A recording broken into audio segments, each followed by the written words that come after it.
Live and direct ndi wano ku 100 degrees jalideko mukulu big size one Bebe Banton on the screen ogambo chasewo. Abalabi bafa ba STV basaba babuzaako just kachi yaye. Mugamba mtu abalabi ba STV mbagala nyamanya mtu big size Bebe ku. Tuli wano n'omukulu. Among the issues we are going to digest and tackle today is UMA, that is Uganda Musicians Association. Atete tusobola kyogerako kati tulina the big pillars, having their word, having their perspective, and having their side of the story.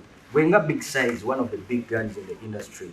UMA, what does it mean to you, and who do you think is the right candidate to select and choose? UMA is an association that leads. It is the #1 association that leads Ugandan musicians. That should be. That's our #1 umbrella for music. Though there are other associations in the country, but UMA is considered #1 that is linking most musicians to government. I did not come out to stand as a president for the UMA because for me my leadership skills don't need me to be in office. I can lead, I can guide even from home. So if I go into office with all the experience I have, it limits me on other things. So I'm better off being outside but guiding. And that is the reason why today I called for the press conference to guide, to lead, to help, to give a direction, the right direction to this. And to me that is the most important thing. Being the president and sitting in the seat is not the issue, but the product of guidance is what is important. All right, big size. UMA has existed for over the past 5 years. Why now? No, we've always given direction. I've been involved in those elections. I was involved during the election of Sophie Gombia. I was in the election of Waiki Benda. Now I'm also involved, but you see the development of the association is now so fast. The association, the attention, the national attention, musicians are now getting more involved. Okay, so these last 4 years have been so crucial.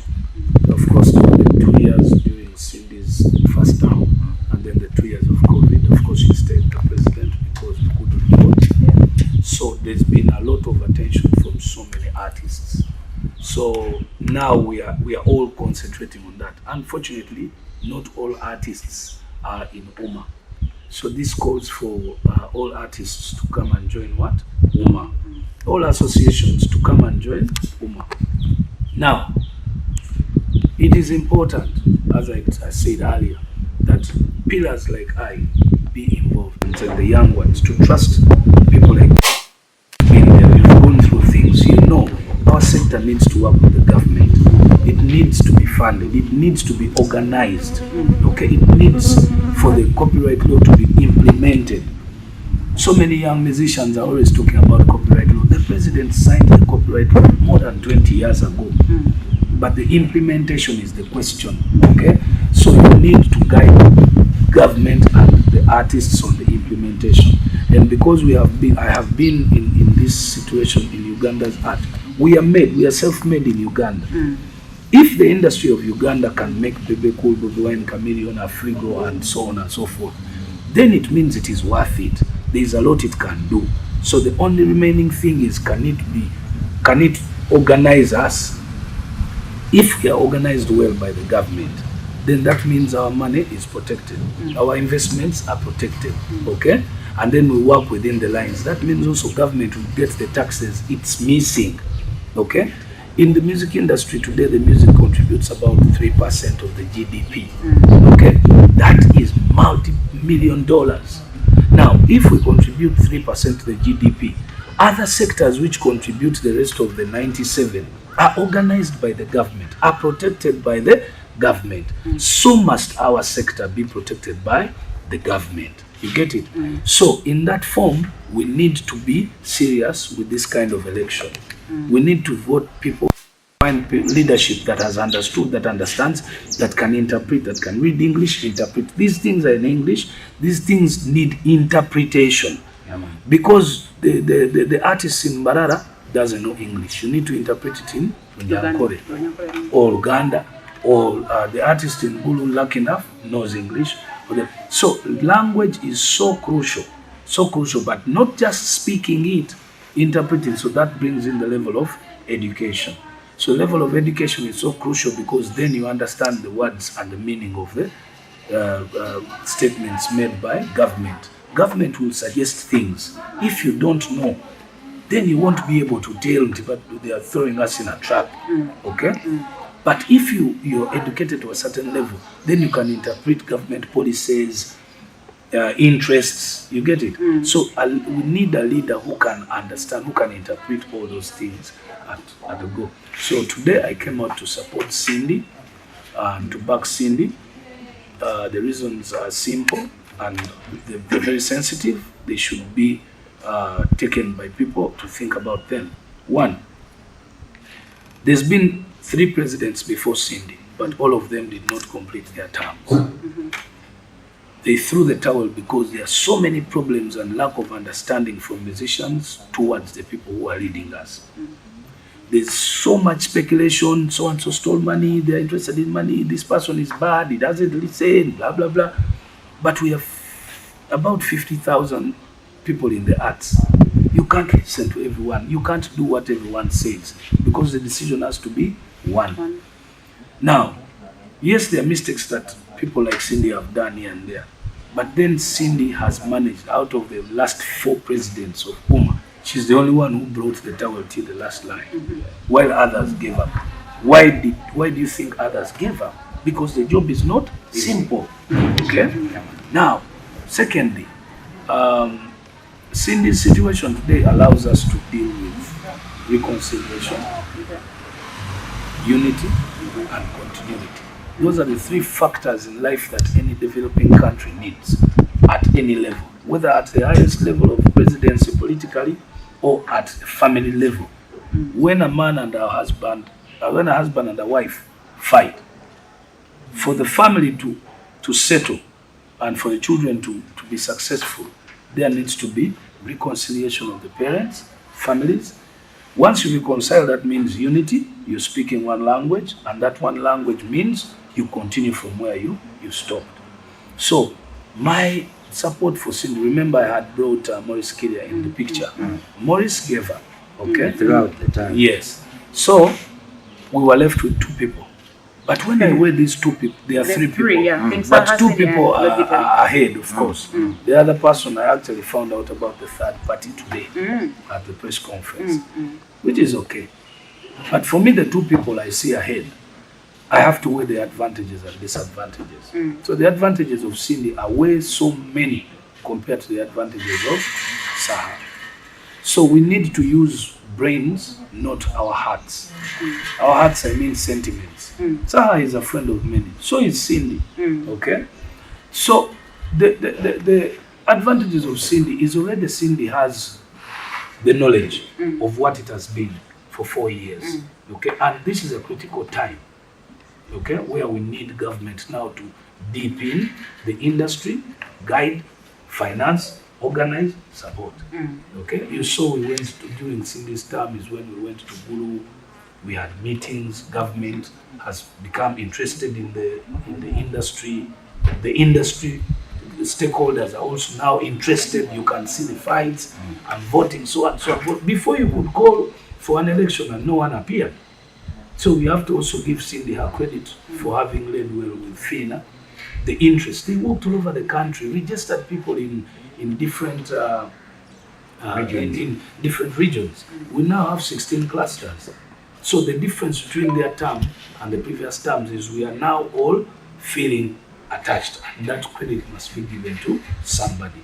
So another reason for Cindy is, of course, her education level is worth it. Okay? She has understood the industry problems. She has been there for a very long time. You know that. And sometimes women are seeming to be a bit more stronger than men when it comes to solving issues. Okay? Standing for the right things. Women are difficult to be bribed than men. Men can easily be bribed. So also when you look at the image of the 2 horses, one image is surely tainted the other one is surely clean. Okay?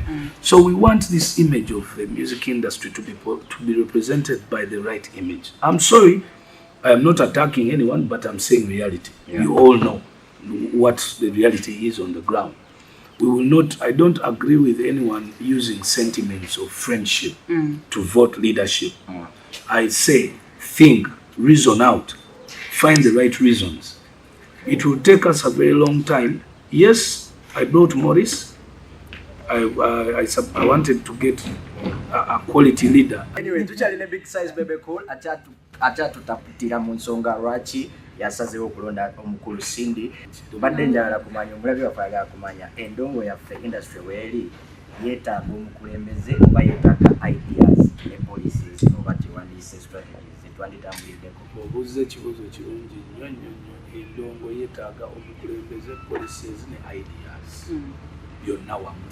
Naye nga ebyo policies ne ideas byonna wamu okukola byetaaga omukulembeze ali sober, ali exposed, amanyi, ayize, ategedde, asobola okunnyonnyola ebintu ebyo n'okubivvuunula. Okitegedde? Osobola okuleeta idea ennungi naye ng'omukulembeze gw'otaddewo tasobola gitegeera, tasobola givvuunulira gavumenti, kuba kati leadership gye twetaaga enaakola ne gavumenti okutusakira. Abasawo babasakira, abalimi babasakira, muwulira ekyemmwanyi ne badokita babasakira. Kwegamba kati ffe abayimbi ate bwe tuteekayo omuntu nga teyasoma nnyo kitukosa mu nsaka ye. Omuteekayo just byakuvimbamu twava dda mu level z'okuvimbamu kati tuditamininga wuuyo kati mu bayimbi waliyo ne presidential candidate. So kati sector tulina gitwala seriously, tuleme gitwala nga ya musaago y'abakyalikyali wange. No, tutunuulire ebisaanyizo. Era nanyiga nnyo nti komiti eya electoral commission eya UMA teyatunuulira kintu ekyo. Walina okubaawo ebisaanyizo ng'ekimu ku bisookera ddala kiri education level, at least minimum senior 6. Naye ate ensonga yennyini twajogerako ne King Saha emabegakaawo n'atugamba nti ye yasoma but then talina kuddira biwandiiko abitimbe buli omu. Lwaki electoral commission yamukkiriza kubanga yasoma era buli kimu kyoyogeddeko akirina. Akunze tekiva ku support yange ku Cindy teva ku kusoma kwokka. Kubanga bwe naakubuuza image n'ebikolwa ate tojja kubaako nakyo nziramu. Bwe naakubuuza ebiragalalagala tojja kubaako nakyo nziramu. Bwe naakubuuza experience tojja kubaako nakyo okola ki kyonziramu. Ku speed kwe tutambulidde tuli okumuvinga industry yaffe tetwagala gikendeeza, twagala yeeyongere maaso, pressure yeeyongere. Okitegedde? Kati bw'oleeta omuntu omupya ennyo olina okuba nga alina advantages. Kati bwe nkubuuza advantages za Saha ziriwa? Siziraba. Just okukyusa bukyusa ki omuntu. Yatugamba nti wamugamba akozesa ebiragalalagala ekimu ku bintu kyataawakanya, naye n'agamba singa akkirizibwa n'ayitamu yayagala nnyo okubuulirako era ajja kuwa post ey'okuwulira abavubuka okuva ku biragalalagala. Kati kye naligambye nti omuntu gw'ointerview nga muntu mukulu nze okubuulirira Saha ku biragalalagala tekivudde juzi nga yeesimbyewo, kirina emyaka nzijukira ne ku lisiti nakiteekako. So kibadde nti ndi muzadde eri Saha naye unfortunately line yagisa. Kino kibe ekyokulabirako eri abaana abato bonna abali mu music industry ne mu Uganda nti bwe mugaana okuwuliriza abakulu kye babagamba ne musala line ziina we zibalemeseza ebintu.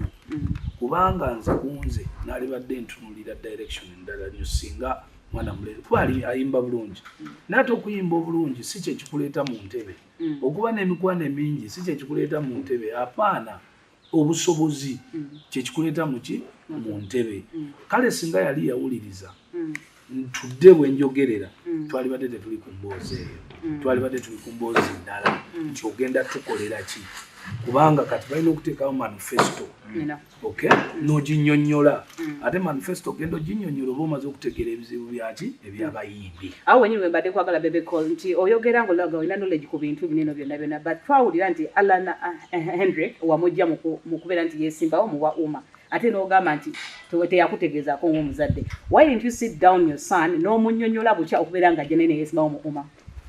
Sirowooza nti nali njogeddeko ekintu ekikwatagana ne mutabani wange okwesimbawo oba okukomentinga okuggyako olunaku lwaleero kankikugambe bwe nti ng'omuvubuka yakera ku makya n'alaba opportunity neyesimbawo.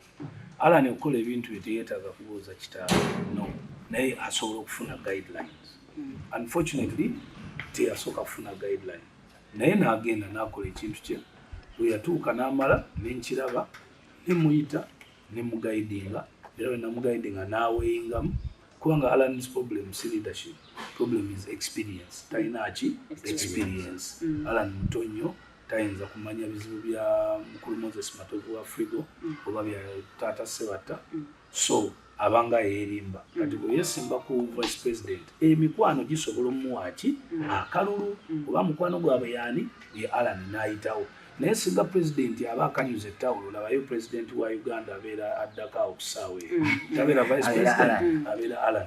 Naye Alan bizibu kiri amanyi era understanding gy'asobola okuteekawo okulaba nti aba atambuza ki industry. So ensobi ezo temuzikola, nze mbamba guidinga lwa nsonga mankimanyi nti singa ne Sindi akeera n'akanyiga ettawulo nga mulonzi, vice president alina okuba nga alinawokko kubanga yaba atambuza. So ebintu bino tebikomaawo. So Alan nenjogera naye n'avaayo because yakitegeera nti talina ki experience, but out of guidance yatatawe so si kibooko kuba mpa mugamba tuwesimbawo biki, then ekyo kireeta ki omulaganga gwa mukotogera. Njagala kubuuza big size, aftermath y'obululu buno, what if Cindy doesn't win? Are you ready to work hand in hand with King Saha? You see, of course, nze ndi muyimbi, okay, and ndi under the association. Ekikulu ekindiko noonya ngeri association gyekola ki gyegendako forward.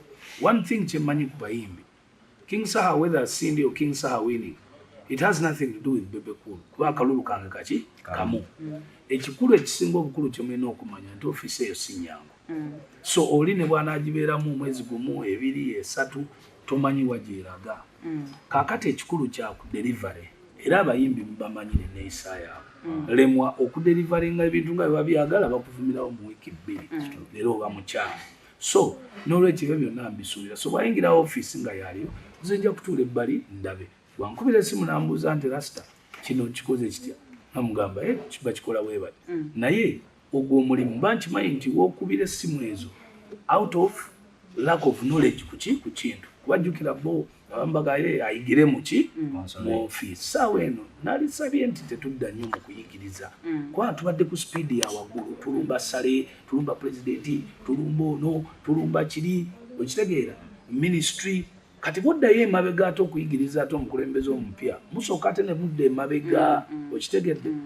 Naye sirina buzibu, akalulu akange kali kamu, naye ekisinga obukulu Bebe Cool sikalulu is the knowledge and guidance. Ekyo ngenda kubawabula nti King Saha w'NRM era yakulira oluyimba lwatubonga naawe. Sokoleke yavaayo. Yavaayo omuntu yenna akyusa wayagenda okusinziirako ebyo byalaba. Yagamba yali anoonya kawungo. Mbadde mayinza enziramu. Naffe tumbadde. Katutegeera okuva ewu. Kati mbadde yavaayo n'agamba nti avudde mu NRM. Ayogera nga bulijjo. Mbuuziza yavaayo n'agamba nti avudde mu NRM. Omusajja mumukubisa bwereere. Tubeera kimubuuza muto. Mujja kimubuuza. Naye ebyo bya politics, ebintu ebiri politics. Kubanga ayenda okujjukiza nti Cindy ye best friend wa Bobi Wine. Era n'ennyimba ze balina relationship omubadde nga nange saali musapootinze. Kubanga Cindy akalulu ke era amanyi. Yapostinganga n'okupostinganga asapootinga. Si bwe kiri during times of Bobi Wine nga yeesimbyeyo. Naye ate tekirobedde Bebe Cool kujja kusapootinga Cindy. So ngate Saha nayimbanga naye mutubonga naawe. Tavangayo kugamba muntu yenna nti ye tayagala Museveni oba biki oba avudde mu NRM. Ayinza n'okugamba tayagala Museveni naye tanakugambako nti avudde mu NRM. Now naye ate si gwe nsapootinze. Okitegedde? So kikwewuunyisa ekyo naye tekikwewuunyisa nnyo lwa nsonga nze ku facts eza leadership gye neetaaga quality gye neetaaga ku ssaawa eno ng'omuyimbi. Awaliwo n'ekiralako abakibogerako ekya online voting. Abantu bakikiririzaamu naddala abamu ku bayimbi bagenda obeera nga beesimbawo oba n'okulonda mu UMA. Bw'okyala mu mbeera ki Bebe Cool ate ng'oli memba wa UMA? Ekyo kiva ku bintu bibiri era ngenda kubagaidinga n'okubannyonnyola lwakuba abadde tebannannyonnyola. Abayimbi balina okumanya nti tetubeera na budgets, gavumenti tetugezaako gipenetratinga. Okulonda okwa okusimba layini okuteekamu akalulu kuyinza okutwetagisa biliyoni ezitaka wansi wa 25 kubanga oba olina okuzitwala mu clusters ezo zonna ez'enjawulo. Okay, oba wetaaga amamotoka agagenda okutwala obululu, wetaaga okugenda obululu, wetaaga okupangisa bingi poliisi, okukola bingi nnyo ng'okulonda bwe kubeera. Kati budget ya biliyoni 25 bw'ogitunuulira ne bwe tolina gw'ogisaba kubanga gavumenti eno gye tuliko gye tubadde tugezaako kati okupenetratinga nga tuli organized tutandika okufuna nga budget buli mwaka. Wekitegedde kati budget gye tufuna buli mwaka tuba ne ssente za election zibaako ezinatukirizanga okukola ki okugenda okwesimbawo ne tusimba ki olunyiriri. Ne bw'otali bigambe nti obaweereza eri n'ogaba bonna bonna abayimbi bajje erugogo nnaku 3 oba olina obba wa transport refund oba olina obba wa accommodation abavudde up country kwegamba it is a very big budget. So because there are no finances, no one is sponsoring era tubadde twagala okulaba ngeri kufunayo ba well wishers aba sponsoring election eno. Tewaliwo ssente ezo kati buliwo obutono obukukkiriza kukola ki okexercisinga the democracy. It is the minimum way yagenda kuki kusimu buli muntu olede gyakola ki gyalina. So app ne tusaba gavumenti batuyambe, embassies zituyambe tubafune app enatusobozesa abalonzi abali registered okukola ki okulonda. So singa waddewo ssente ate era nze naali wabudde abayimbi ne mbaga nti bannange tunoonya ssente mu ssako. Kati gavumenti ate toyinza gisaba biliyoni 2 oziteeke mu kulonda nga ate osokulondera ku simu then ogiga biliyoni ezo 2 muzimpe nzise mu ssako abayimbi bazeewole bazikozese. Okitegedde? So kyovalaba nti okuvayo kwange okola press conference eno kugaidinga n'okubikola obwongo bw'abantu abamu ku bintu abavuka abato abayimbi baleme balowoozesa nti ebintu bikolebwa intentionally. No, ebintu biri mu kukolebwa lwa nsonga nti ye position gye tulimu ku ssaawa eno.